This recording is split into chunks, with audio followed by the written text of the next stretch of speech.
Good afternoon, everybody. This is Jennifer Schaus, and we're coming to you live today from Washington, D.C. Thank you for joining us in our webinar series.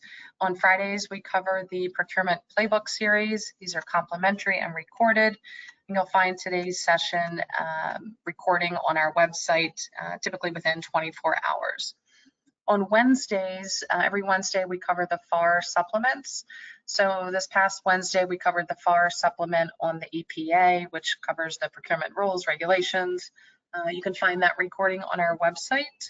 And then again, on Fridays, we cover the corresponding playbook series, which is more about the sales and tactics and strategies on working with that particular department or agency.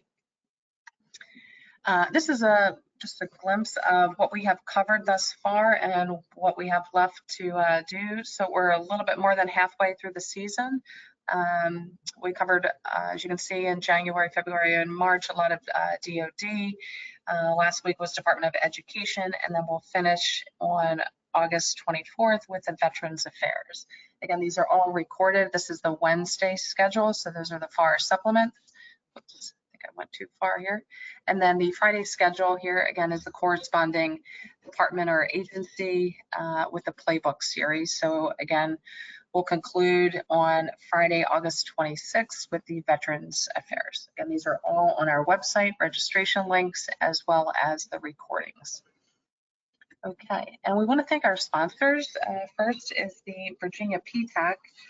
For those that aren't familiar, the PTAC is the Procurement Technical Assistance Center, and there's one in every state, if not more. They're typically co-located with a university, and they're there to support small businesses that want to work with the federal government.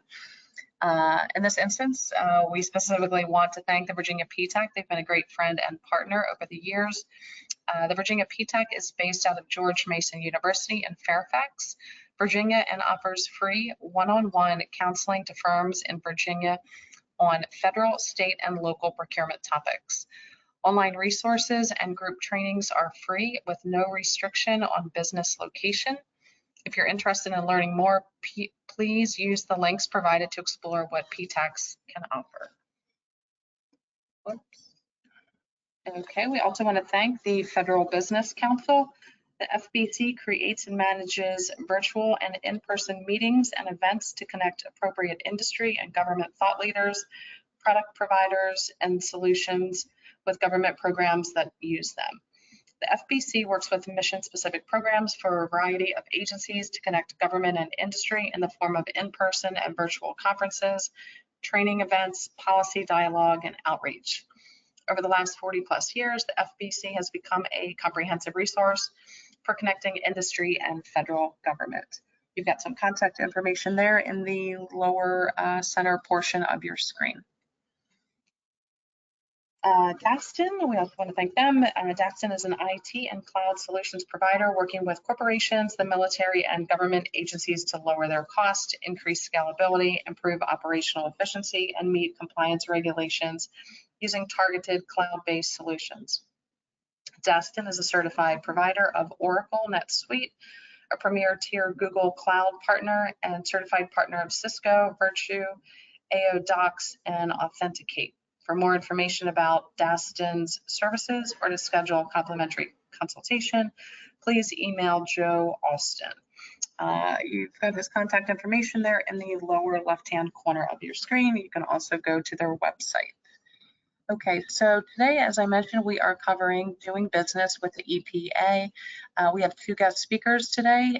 First is our panelist from GovSped, Ms. Archisa Meehan. Archisa, it's always great to have you with us. Thank you so much for having me here, Jennifer, as part of this really, I think, helpful series that you've put together. So thank you for being here. Great, thank you. And we also have direct from the government, Ms. Ariel Douglas. Ariel, so nice to have you with us as well. Thank you for joining us. Yes, thank you for this opportunity and happy Friday to everybody on the line. Yes, thank you so much. Okay, so first up, Archisa Meehan is going to kick it off. I'm going to put myself on mute.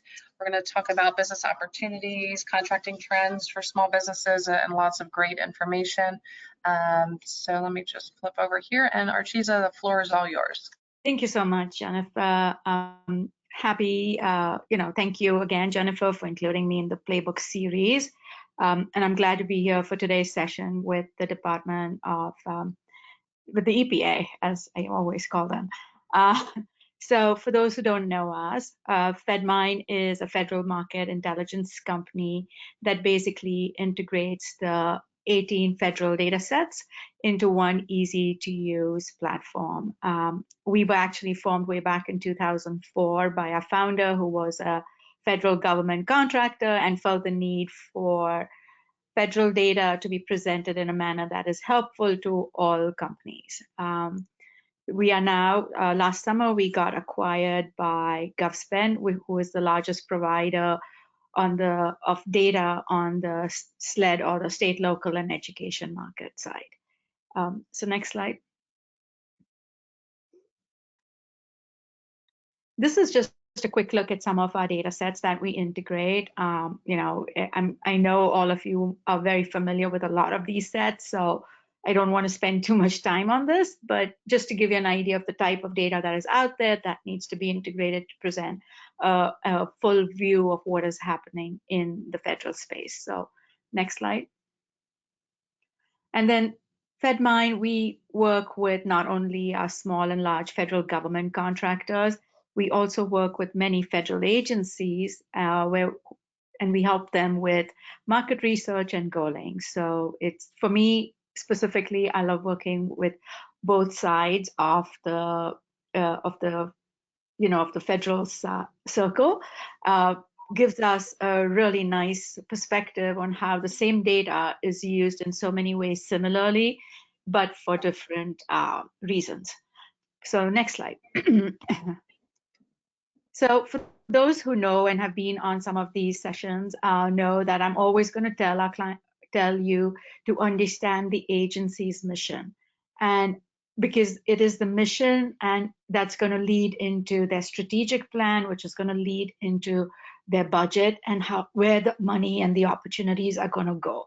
Having said that, EPA's mission is very simple. It is to protect human health and the environment. And they basically have 4 principles, which is really follow the science, follow the law, be transparent, and advance justice and equity. So again, this does tell you a lot about what that agency is about. I did not know, but I found out that this agency was actually formed in 1970 by President Nixon. So next slide. This is a quick look at their strategic goals. With President Biden's executive orders and in alignment with the administration's whole of government approach, the EPA basically has charted a course in their strategic plan, which is available out there, and where it is talking about tackling not only the climate crisis, but also advancing environmental justice and civil rights. So you could see, this is just to give you a quick look at what their strategic goals are. Next slide. So EPA is one of these agencies where we want to also pay attention to, when we're looking at numbers, not just how EPA is doing the contracting in-house, but also by funding office. As you can see, there are specific contracts that EPA funds, but might be contracted by other agencies, such as the GSA or the Army Corps. But just based on, looking at contracts that are awarded by contracting office, last fiscal year, the EPA awarded approximately $1.2 billion to a little less than 1,400 companies. So next slide. So let's have a look at, how were the contracts awarded. Overall, Environmental Restoration, Eastern Research Group, EA, ICF, CDM are your top companies. Sorry, I made a spelling mistake there. Top companies for FY21. Next slide. And now let's sort of slice them in further and understand how, what are the various NAICS codes that the agencies awarded contracts under. And we Of course, no surprises. Remediation services and environmental consulting services are your top two NAICS codes, followed by computer-related services, as also administrative and other professional services. I always will encourage you to also pay attention to the PSC codes, because as we go further in, the PSC codes are the ones that really go into GSA's various categories. And we always want to keep our eyes open and know what is happening on the category management side. So, so always, while we are looking at our NAICS codes, pay attention to the PSC codes. So next slide. In terms of how the contracts were awarded to small businesses, and this is really based off contract dollars by contracting office and not funding. Small business dollars do account for almost 48% of the contracts that were awarded, and to 870 companies. So that is amazing. Next slide. But now let's dig in a little deeper and see if there are any differences in the various NAICS codes and PSC codes. So while our top two NAICS codes are relatively the same in terms of remediation and environmental consulting services, we do have other NAICS codes right up on top, such as facility support, commercial and institutional building construction, along with, of course, our computer-related NAICS codes. Next slide. And then since you're looking at small business dollars, I'm always going to pay attention to set-aside types. We do have contracts that are awarded as 8A sole source or 8A competed. Really nice to see a nice amount awarded as women-owned small business set-asides, as also hub zone. So again, it's a nice mix of how the various set-asides are used across all the various socioeconomic statuses. Pay attention to the place of performance, especially, sometimes we do see a lot happening in DC or Maryland, but, more and more when you're looking at agencies such as the EPA or energy, the place of performance absolutely makes a difference. So pay attention to that as you look further in and understand an agency. So next slide. And and then of course, these are your top businesses that are winning contracts at EPA. Now, one thing I do want to pay attention is that, what constitutes a small business, right? And the small business, it really depends on the contracting officer's determination on whether that contract falls into that small business definition of SBA. And as we all know, it really depends on size standards, and that can be measured either by dollars awarded or employee size standards. So you also want to pay attention to those as you're looking at companies and you're like, how is that a small business? But then you want to dig deeper and understand, is it dependent on the NAICS codes? And then what are the size standards for that NAICS code? So next slide. So again, part of understanding why understanding an agency goes in for a couple of reasons. One is, of course, we want to understand who is purchasing what we are selling. And once we've made that analysis, and now we are like, okay, now that I know that this specific agency is purchasing the services or the solutions that I perform, you want to dig deeper into that agency. And as we dig deeper into an agency, we want to really understand who are the companies that are selling there, who are the contracting officers that they're working with, when do those contracts expire. I want to use my keywords as I'm doing my analysis. This is totally all top level, but as a small business, we want to absolutely understand an agency, how it is purchasing the solutions that I am selling. So we want to be very focused as we dig deeper into agencies. because truly the idea is that we want to make sure that the agency is the right prospect or the right client for your company. And when we start talking to an agency, whether we talk with the small business office or the program offices, we want to know, we want to come from the perspective of being educated about that agency, about their mission, about what they do, because that allows us to have a dialogue with the agency, which of course will, lead to a much better outcome, if I can say that. So I forgot, I should have said that earlier. But so as we now look further into the EPA contracts, I always want to see what's happening under the National Interest Action Code for COVID. In this case, the COVID spend was not much, but I have at least put it out there in case anyone is interested. FY20, we had a little less than 5 million awarded under the COVID National Interest Action Code. FY21 is a little less than 3 million. And again, this depends, on the type of work that the agency does. I mean, we saw there was a lot more that's been awarded under HHS and Treasury because of the type of work that they had to take over.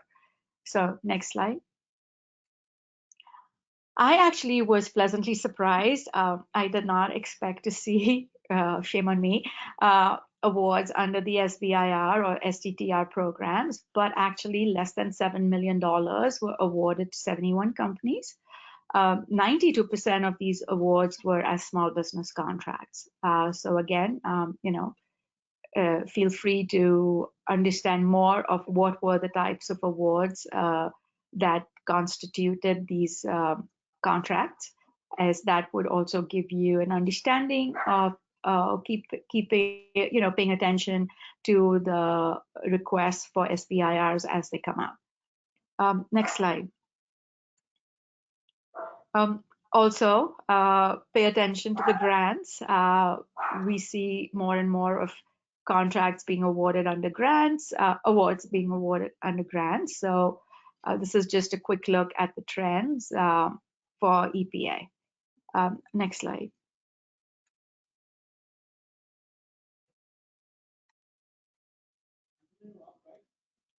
So when we talk about understanding an agency further, we also want to pay attention to categories. And remember, categories are based off GSA's categories, which really look at the PSC codes. When I further look at categories, I want to see also how much is going to small versus other than small businesses. So this is a quick look at EPA's top categories, and no surprises in terms of facilities and construction and professional services being the top two categories for EPA. So next slide. And then we further want to also look at what are the major vehicles that are being used at EPA. This is where I would tell you to put in keywords, put in NAICS codes, and get a better understanding of how your agency is purchasing what you're selling on these major vehicles, because this is going to tell you, help you plan your strategy, whether we are looking at creating prime sub relationships, creating joint ventures, or thinking about getting on the next on-ramp for any of the major vehicles that are coming out. Having said that, CIO SP3, 8A Stars, Alliant, NASA Soup are all your major vehicles that EPA is using. And when we look at vehicles such as 8A Stars, that we now know that 8A Stars 3 is very much there. So you could expect to see some of these contracts now moving over to the 8A Stars. And if you are on 8A Stars 3, pay attention to the contracts that are expiring on 8A Stars 2 at the agency, and then think about creating those relationships with those incumbents, if they, of course, have a good rating. Next slide. Of course, we also want to pay attention to how the subcontracts. Now, the subcontract data that is made public is coming from USA Spending, which gets its information from FSRS. So, of course, this depends on the type of data that is put in by the primes. So for EPA in FY21, I have about $122 million that were awarded as subcontracts to 330 companies by 41 prime contractors. In terms of the top NAICS codes, remediation, environmental construction, consulting, and professional services. So this is a nice way to further fine-tune your searches and sort of understand more of who's doing the subcontract work and who's awarding those subcontracts. Next slide.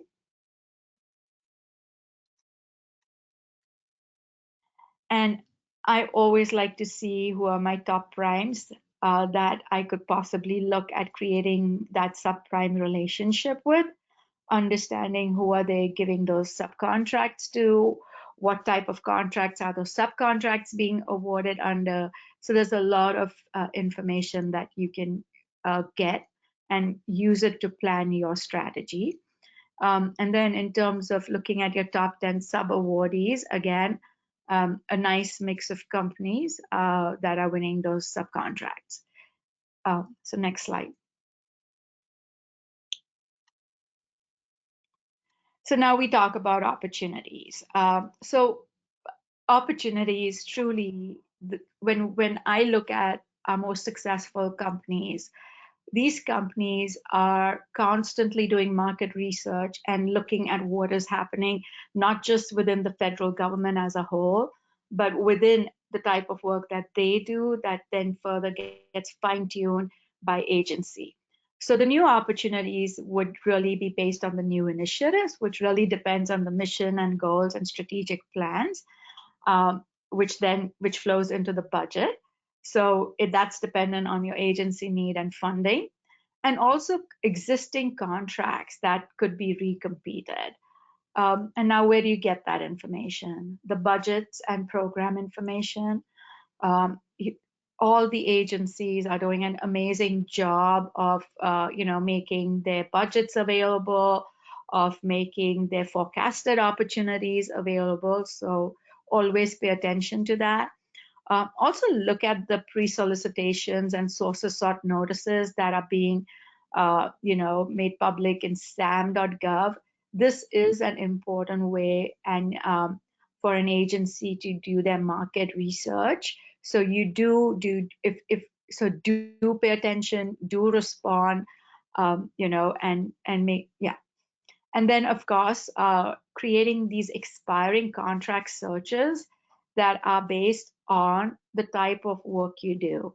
I cannot tell you how many times I have come across situations where a client is just looking at a specific NAICS code and not making use of keywords and understanding, that, hey, a cyber work can not only be awarded under this NAICS code, but could be also awarded under these other NAICS codes, and missing out on so many possible opportunities. So, create these expiring contract searches, fine-tune them. If you are an existing 8A or a relatively new 8A, look at possible 8A contracts, put in 8A expiration dates. There's so many ways for you to do this. So do use these expiring contract searches and fine-tune them just for the type of work that you do. And then, of course, get alerts as more opportunities come up. So that's really where the opportunities come out from. So let's go to the next slide. If you are in the IT industry, you do want to pay attention to every agency's Exhibit 53s, where, these are the major programs that are out there, IT-related programs.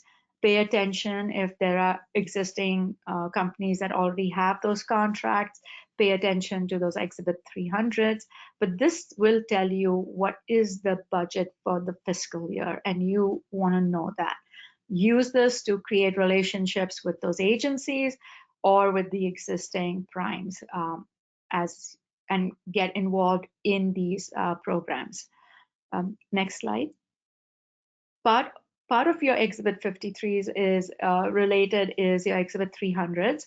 They give you a lot more information on what is happening within a specific program, tells you how the CIO's performance is, and actually many times you'll find that program manager's information within these Exhibit 53s. So make sure you're paying attention to those too if you are in the IT related industries and NAICS codes. So next slide. Looking at overall expiring contracts, I have about $1.2 billion in contracts that were awarded as other than small businesses, which expire in the next 12 months. A lot of these seem to be IT professional services related, but it seems like a nice mix of contracts that are expiring. So these are just I did sort them out by contract number, so you could actually see what's out there. Next slide. When we start looking at them by NAICS codes, again, they definitely seem to be following the same similar pattern as we saw for the total agency. But again, just wanting to show you what it looks like. Next slide. And then let's look at your small business contracts that are expiring. Arctic Slope, EA Engineering, Aetna, Environmental Restoration has quite a few contracts that are expiring. So understand what they are and understand if these could possibly be recompeted, then make sure you're creating those relationships and strategy to be part of the possible solution as it gets recompeted. Next slide. And then again, when you're looking at the NAICS codes, as you can see for the small business are pretty different, or a little different from the other than small business, which is to be expected. But definitely remediation services along with other professional, scientific and technical services are your top two NAICS codes. For the small business, pay attention on how are the contracts being, what are the types of set-asides that are being used, as again, paying attention to your 8As. If you are an 8A is important, as also, just creating strategies of maybe looking at the agency's overall goaling performance and seeing if there's a way that you could help the agency meet the other socioeconomic categories too. So, pay attention to that as you're looking at these expiring contracts. Next slide. These are the open opportunities at this specific point. I think I ran the search yesterday or day before, and you could see all the all the top opportunities that are out there right now. But again, use keywords, use NAICS codes, use combinations, save searches for pre-solicitations and sources sought so that you're constantly responding and you know what is coming up. Next slide. So just to sort of wrap up a little bit, understanding the agency, understanding how they're purchasing, getting into the weeds, not weeds, but filtering by NAICS codes and keywords and vehicles and socioeconomic categories all help you slice and come to a result set that is manageable for your business.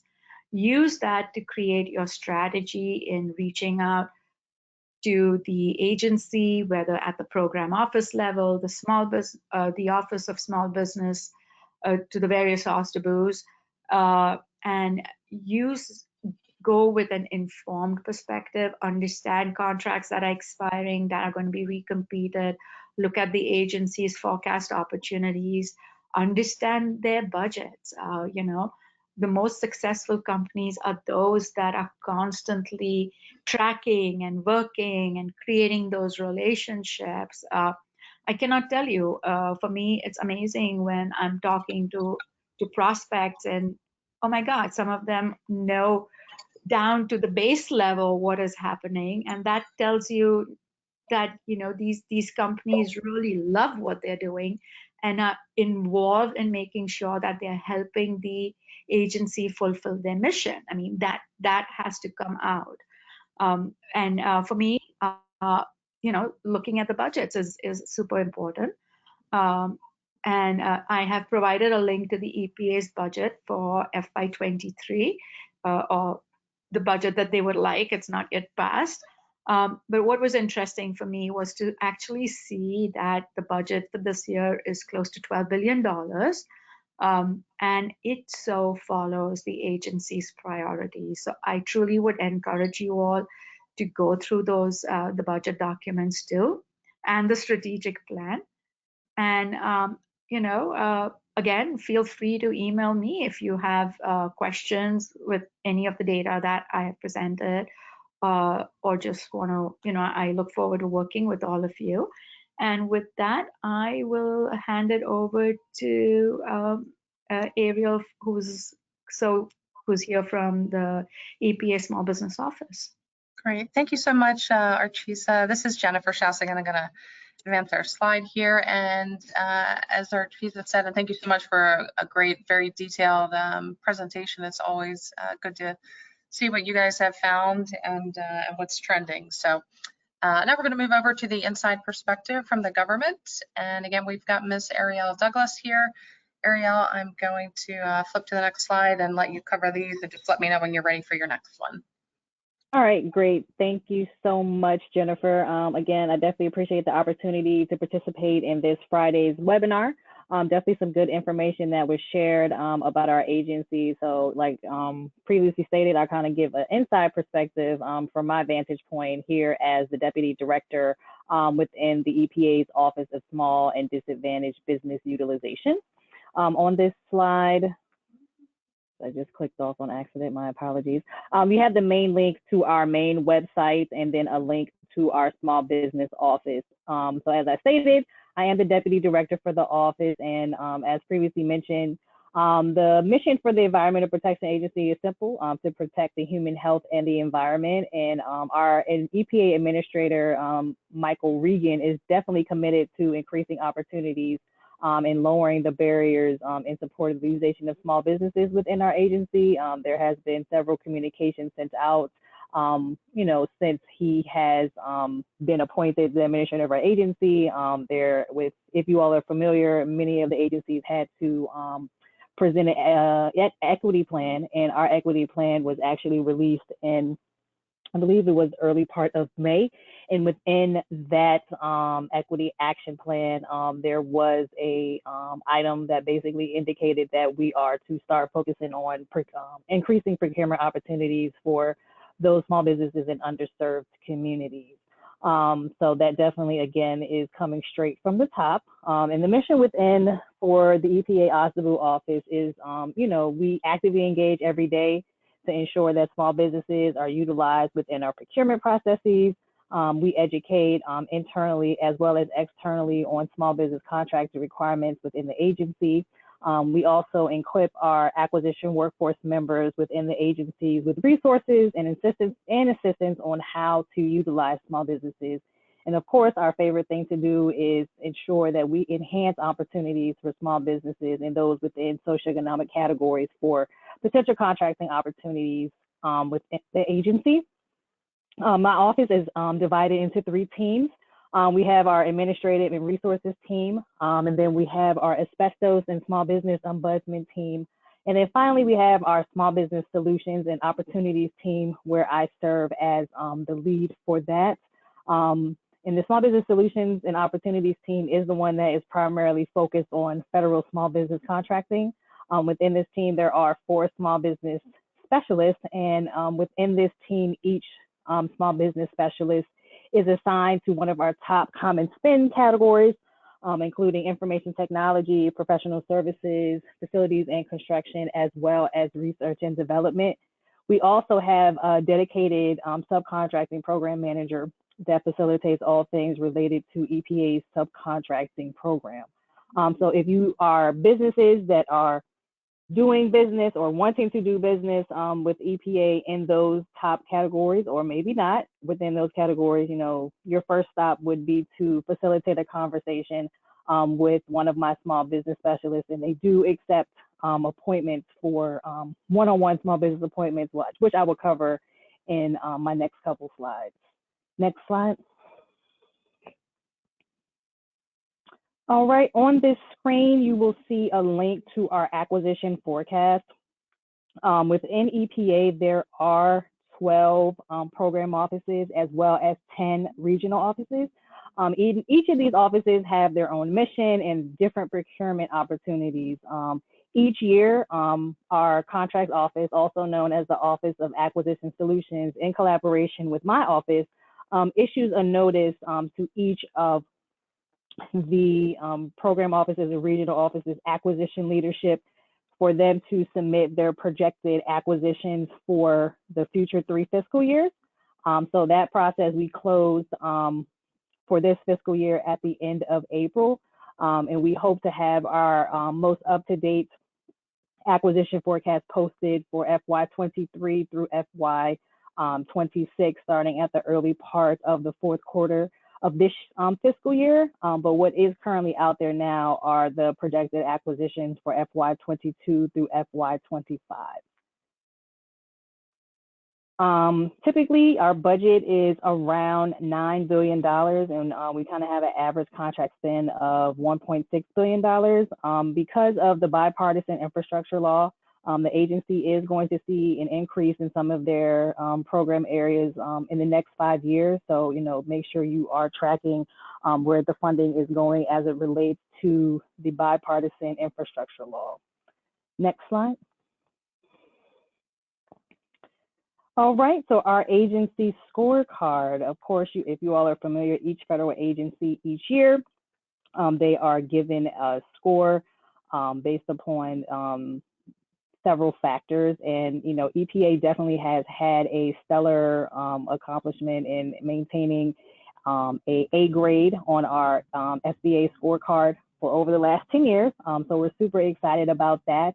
But actually last year in FY21, it was the first time ever achievement that the agency was able to achieve all 5 of our small business goals. So we were super, super excited about that accomplishment. So SBA is currently finalizing the scorecard grades for FY21. So we're definitely keeping our fingers crossed for the finalization and the publication of the scorecard grades later this month, because we are hoping to get that extra plus added to our A to get us to, for a first time ever, A+ scorecard grade. As I indicated, we definitely prioritize small businesses within our agency's acquisitions. And I know one of the topics that was mentioned earlier in the presentation was, sources sought and requests for information notices. And these are, some of the ways that we do use as far as market research techniques to identify potential small businesses. If you all are familiar, sometimes we do post our sources sought notices on the FedConnect website. And then we also utilize some of the GSA tools to assist us in posting our notices. As it relates, category management is always that fun topic that is out there within the small business community. So we definitely follow the federal regulations as well as the agency policies as it relates to category management. We do have some internal agency contract vehicles that we look at first before we go to consider kind of a federal supply schedule or another government-wide acquisition vehicle.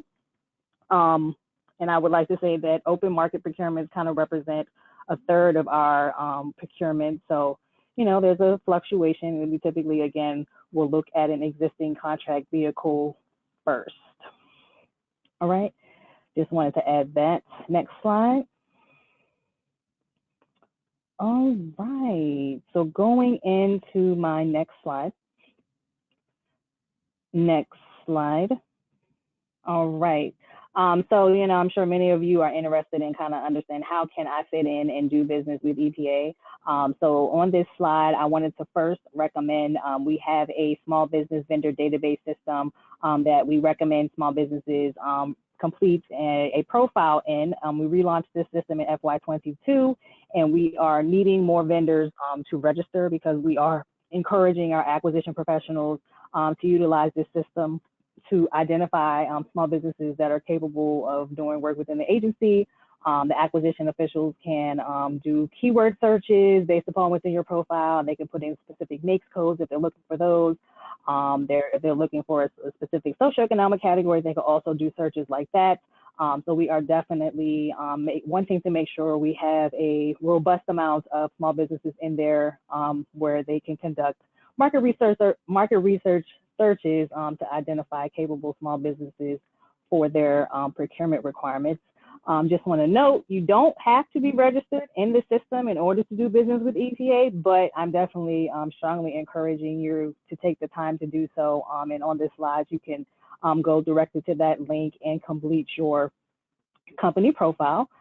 On the next slide is, we are always engaging in outreach events similar to these, and we also have our own, you can go back to the next slide. We have our small business vendor engagement event calendar, and this is actually the vendor engagement calendar for the entire agency. So we list events that we are hosting within our agency on this website, as well as any third-party organization events we list on this website as well. So just note, on June the 16th, we will be participating in virtual matchmaking at the 31st Annual Government Procurement Conference. And then on June the 29th, our office is hosting a large prime speed matchmaking event with small businesses. So we will be posting more information on this website on how small businesses can procure their spark in participating in the matchmaking events. Okay, next slide. All right, as I previously mentioned, we definitely are open to scheduling small business appointments with small businesses who have an interest in meeting with either myself or one of my small business specialists. We do have a meeting request form that we require small businesses to complete as a part of their meeting request. If you have an interest in scheduling an appointment, please send an email to the OSDBU, OSDBU at epa.gov, and someone will send you your meeting request form for you to complete. Along with that form, once you complete it, if there are specific dates or times that may work for you, please also send those along with the form so we can make sure we can schedule your appointment accordingly. All right, next slide. Okay, going into some best practices now. So, we always get these questions. It's like, okay, I'm interested in doing business with your agency. Can you give me some tips? Can you give me some tricks? Or, the favorite question is, how can I get in front of a program manager? So my first thing I always like to say, which was previously mentioned, is, please do your homework, kind of understand what EPA buys. I know in the previous presentation, it was highlighted that the top NAICS codes where we do most of our buying. There was highlighted the PSC codes, the contract vehicles, so kind of understanding what we buy and then how we buy is very important into trying to do business with EPA. And then, you can't be everything to everybody. You can't have capabilities in all areas, but kind of understanding if your company's capabilities fit into actually what we are doing. If you're a company that is, selling office supplies, yes, we do buy office supplies, but, we buy them using the simplified acquisition kind of procedures and not the full-blown acquisition type of procurement. Maybe you are doing some type of manufacturing. Here at the agency, we don't do manufacturing. We don't have those kind of requirements. So kind of understanding like what your capabilities are and how they fit into our mission areas. I oftentimes ask small businesses, are you following our social media accounts, Facebook and Twitter? We're oftentimes putting out information about what the agency is doing currently, areas that we're focusing on in the future, and getting that information from those type of vehicles, can kind of give you leverage and see, oh, okay, maybe I should focus or target my areas there. Have you taken a look at? I know we mentioned the acquisition forecast, but EPA also has an active contract list, and within that active contract list, it lists all of the active contracts. It lists who currently is the contractor, when the period of performance end date is, who the current contracting officer is, who the current core is. All that information is there to assist you in kind of doing some future procurement forecasting planning to see, you know, where the opportunities are once some of these contracts are expiring, and see if your company could be the next one up to go after them. EPA also has a email list, which I get daily, and you can subscribe to them. And each day they're sending out information about, you know, where the administrator was this week, areas where, you know, there's funding going to in some type of, you know, by the bipartisan infrastructure law. Like, it's great information, and I always encourage small businesses to sign up for our email subscription service. That information you can find on our epa.gov account. And explore, next one is explore subcontracting opportunities. You know, sometimes you may be able to get your feet wet by joining a team. That, you know, sometimes it's often perceived that subcontracting is a bad thing, but subcontracting is a good thing to help you establish and build your past performance. You know, but just make sure those subcontracting and teaming opportunities, you know, are going to work for both parties. You know, make sure whoever you're teaming with is actually going to be focusing on giving you valuable, you know, work that will assist you in building your past performance with the agency. We oftentimes hear, you know, do you all actually use the source of thought notices and the request for information notices, the responses? And the question, the response I always give is yes.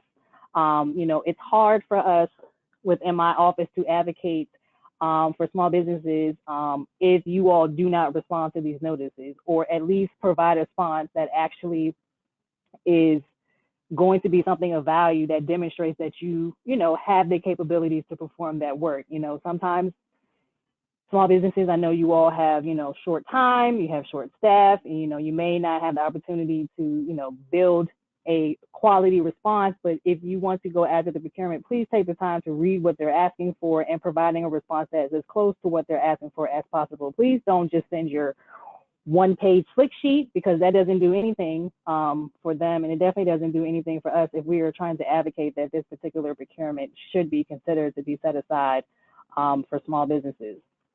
Next one is making sure your SBA dynamic small business profile is complete. I have met with many small businesses, and a typical practice of mine is when I schedule my appointment, I go and look on their small business dynamic search profile. You know, sometimes there's no emails there, or there's no phone numbers there, or, you know, there's the ability to put in keywords. Those are empty. So for me, that's like a red flag, because I know that the contracting officers within EPA, as well as the program officials, they do use a dynamic small business search, and they are doing keyword searches. And, you know, we're trying to work with them to kind of not be so technical with their keyword searches, but the simple keywords that can and will be beneficial to kind of see if there are capable small businesses. If you don't have those keywords in there, or you have no keywords, how are they going to find you? So, you know, I have been making it a practice for myself, as well as making sure that my small business specialists, when we have small business appointments, looking at the dynamic small business profile, seeing what's there, and making recommendations that way, because we know that is one of the mechanisms that I know our agency uses, and I'm sure other agencies use to determine if, you know, they want to make contact with capable small businesses. And last but not least, you know, if you're interested in doing business with EPA, start your first contact with either myself or one of my small business specialists. You know, start establishing a relationship with us. I know we've been in a virtual environment, and a lot of the outreach events are now virtual, but, you know, in that kind of in-person engagement is now harder. But please, you know, work with us so we can start establishing a relationship with you, understanding your company, understanding the values of your company. You know, put yourself out there. Like, it's, you know, a lot of companies say, well, I don't want to keep bugging you, and I don't want you to be like, oh, I'm not answering the email. Those companies that, you know, probably send me like 10 emails in a month. Now, I probably say, oh my gosh, they're sending me so many emails, but at least I remember them because they are very persistent. I mean, you want to do work here, show me that you want to do work here. And, you know, when I'm talking to program managers, or I'm talking to contracting officers, they'll say, I'm looking for this type of company that's doing this type of work. And I can say, oh, yeah, okay, I received an email from this company, or, oh, I've had conversations with. It makes it easier to be able to talk on your behalf and advocate on small business behalf when I am familiar with the companies that are trying to do work here at EPA. So I encourage you to start establishing a relationship with either myself or either of my EPA small business specialists if you are interested in doing work here within EPA. And next slide. All right, so this is just the contact EPA slide. Again, our general email address is osdabu@epa.gov. We have a general line that rings on everybody's forwarded phone. And then here is just a shorter link to our EPA resources page. And here, like I stated, I have 4 small business specialists that are dedicated to specific common spend areas, as well as one that is assigned specifically for subcontracting. My director is Denise Benjamin Sherman, and she, again, is definitely a great leader in advocating on different initiatives and strategies within the agency to ensure that small businesses are considered first within the agency for our acquisition opportunities. So that concludes my presentation today, and I definitely appreciate you all joining in today, and I hope you all have an awesome weekend. Ariel, that was an awesome presentation. We really enjoyed having both you and Archisa on the program today.